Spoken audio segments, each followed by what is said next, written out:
Angry, and so is my next guest, the former Minnesota Governor Jesse Ventura, author of a new book, They Killed Our President, 63 Reasons to Believe There Was a Conspiracy to Assassinate JFK. So in the chair is Jesse Ventura. Welcome to you, Jesse. Thanks, Piers. Always a pleasure. So, has the government of the world's greatest superpower really shut down, or is this just some vast conspiracy? Well, you know, they're shut down, and I guess my question would be, since the government shut down, that should mean we shouldn't have to pay any taxes, right? Yet it's not going to work that way, is it? Even though they're not working, we're still going to be paying. I think it's time for a revolt in this country. I've been advocating a revolution for years now. Revolutions don't have to be violent, but we need one, and I would tell everybody here, vote them all out of office, and wait, don't vote in a new Democrat or Republican. Vote for anyone but Democrats and Republicans. Well, it's quite interesting, actually, because let's take a little look around this room here, because I did a little sample. You weren't all hand-picked for any political persuasion, but how many people here are Republicans? So just a few hands. How many are Democrats? A few more hands. And how many are neither Republican nor Democrats? So you are the Jesse Ventura future of American electorate. We are the majority. But how much of that do you think, this is just a random section of people that pitched up to watch the show, but how much of this is down to just general dissatisfaction with the American political system? Well, it's because the Democrats and Republicans have created this corrupt system, and they've been in charge now for 150 years. They've created a system that's based completely on the concept of bribery. If you pay them and bribe them, you get audience with them. If you don't, you're out the door. And so we need to get away from this concept of bribery. And that's why I'm considering making a run. But I need to, a couple things have to happen first. But I would run on this, ladies and gentlemen. My simple campaign would be this. I would give you the opportunity to elect the first president of the United States that does not belong to any political party since George Washington. He is our only president that belonged to no political party. And I think it's high time we elect someone that does not belong to these two gangs, because it's the gangs that dictate what's going on. This is all gang warfare here. This is gang warfare, where the gangs put themselves first, the gang's money first, and we, the country, become second or third. We're actually third in line. See, every time I've spoken to you about this, I've been saying, no, Jesse, it's not like that. And yet their approval ratings plummet each time I've talked to you, even lower. And actually you end up thinking, yeah, they are a bunch of gangs. They are. Overpaid, underworked children. Well, let's look at it this way. The big thing is health care, right? Well, in my last book, I showed you all. These elected officials have 4 options to choose from of health care. They won't give us one. Yet they get 4 to choose from. Now, what do you think since the government shut down, are they getting paid? Of course they are. What do you think of Obamacare?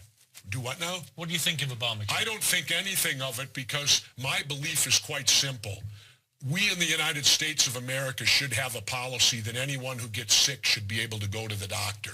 Now, how they want to do it is up to them. But if we'd get out of all these damn wars, we'd have more money to pay for health care than we could shake a stick at. But instead, it's go to war, go to war, go to war. I love the reaction of the American people on the Syria deal. The calls were 300 to 1 opposing any more war. Finally, you're all waking up. Finally, you're waking up that we've been at perennial war for 60 years. Enough of this. Enough of this war crap. Well, enough of this particular segment, but you're coming back after the break. And let's talk about my book. To speak more, Jesse Ventura, after the break. Back now with my official guest, Jesse Ventura. I mean, Jesse, you hit all the right populist notes with all this stuff, but let's get real for a moment. Is it feasible in our lifetime that you could have a candidate running for president who was successful, who was not a member of the Republican or Democratic Party? I did it. I won the governorship of Minnesota and was not a member of the Democratic. Could you do it on a presidential level? Sure, if I'm allowed in the debates. But you notice those two parties control the debates. they won't let anyone else in them. If I can debate them, Piers, I can beat them. It's that simple. Somebody tweeted me earlier saying nobody who wears tie-dyed shirts could ever be president of the United States. Well, What is your response? My response would be then I guess a real person shouldn't be president because I'm a real person. Do you know when I ran for governor, I never used a prepared speech? Is that true? Yes, because my belief is if you tell the truth, you don't have to have a good memory.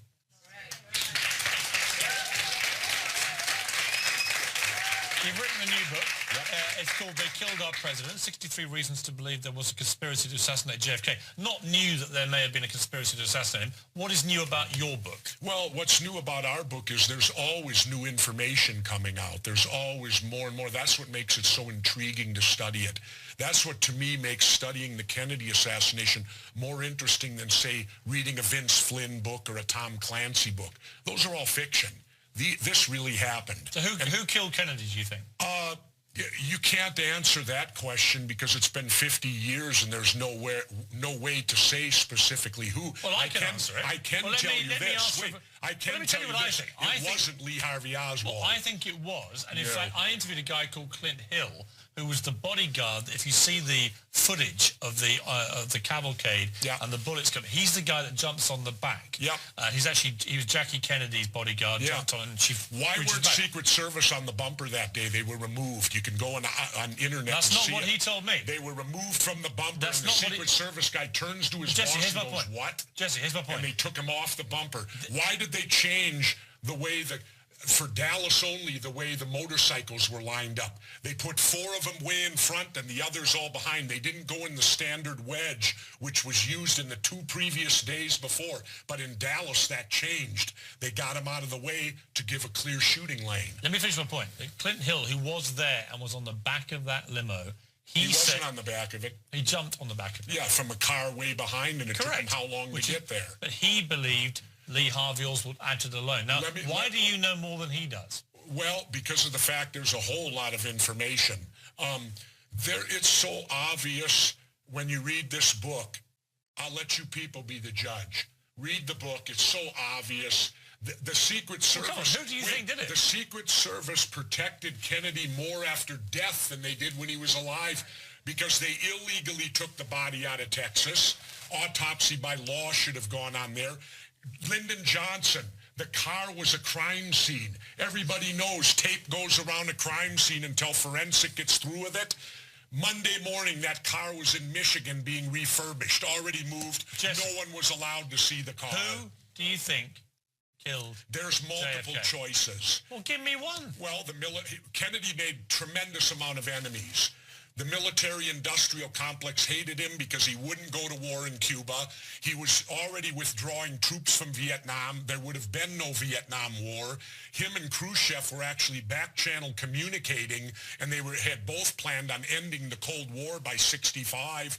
Khrushchev was taken out of power. They were doing it via Pope John in the Vatican. The Pope died, and Kennedy was murdered. We had the Cold War for 20 years. So what does your brain tell you is the most likely? Kennedy was going to take away the oil depletion allowance, which is what all oil guys use to make big money so that they can make $30 million a year and pay no taxes. So he had big oil mad at him. He had the military-industrial complex mad at him. Plus, he was doing the first move towards human rights in this country, which the South hated him for. So you've got multiple choices of many. But you've written a book about it. Well, what do you think is the most likely theory? I think that here's the deal. There were 2 conspiracies that took place. The first conspiracy was the actual one to murder the president. The second conspiracy was to cover it up after it happened. Both of those took place. Now, you have separate players on both sides of that. Well, look at it this way. Read the opening, the Katzenbach memo that we opened the book with. Mm-hmm. This is from the acting attorney general. And he states, Monday morning, we must convince the people Oswald acted alone, that he had no one with him, and that if he went to trial, he'd be convicted. This is Monday morning before they've looked at one shred of evidence. The acting attorney general of the United States sends this memo to the new president. And that's exactly what he says is exactly, and they said, we need to form a commission to rubber stamp all this so that we don't have any type of congressional or other investigations.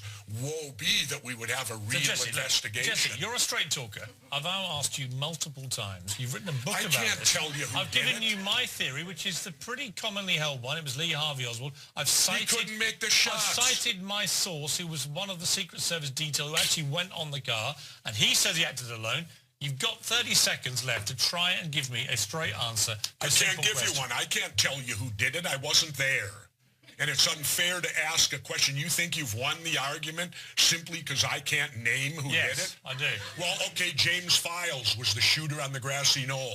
He's already confessed to it in prison.